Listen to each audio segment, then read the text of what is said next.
Mel 2204, your pageant vlogger host. Subscribe! Magandang araw Pilipinas and good day pageant lovers! Masayang nagdiriwang ngayon ang kanyang kaarawan si Miss Cosmo runner-up na si Chelsea Fernandez ng Pilipinas. Sa espesyal na araw na ito, ibinahagi ng beauty queen ang kanyang taos-pusong pasasalamat sa lahat ng biyayang natanggap niya matapos ang kanyang matagumpay na paglahok sa international competition. Para kay Chelsea, napakalaking karangalan na maipakita ang galing at ganda ng Pilipina sa global stage. Matatandaang naging runner-up si Chelsea sa prestihiyosong pageant na Miss Cosmo kung saan ipinamalas niya ang kanyang talino, kagandahan at kumpiyansa. Dahil dito ay mas lalo siyang minahal ng mga pageant fans, hindi lamang sa Pilipinas kundi maging sa ibang bansa. Sa kanyang birthday message ay sinabi ni Chelsea na labis ang kanyang pasasalamat sa lahat ng sumusuporta sa kanya.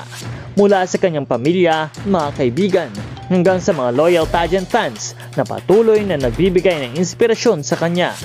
Ayon sa kanya, ang mga achievements na kanyang natamo ay matapos ang pageant ay hindi lamang para sa kanya kundi para rin sa mga taong naniniwala at sumuporta sa kanyang journey. Patuloy rin niyang ipinangako na gagamitin niya ang kanyang mga platform upang magbigay ng inspirasyon sa mas marami pang kabataan. Samantala, bumuhos naman ang pagbati mula sa mga fans at supporters sa social media. Marami ang humiling na patuloy pang lumawak ang kanyang karera sa entertainment at pageantry matapos ang kanyang matagumpay na performance sa international stage.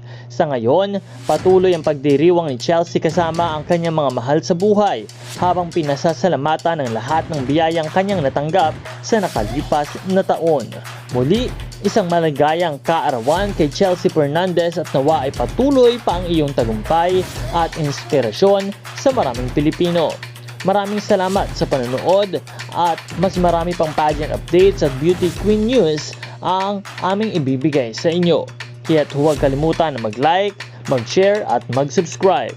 Maraming salamat!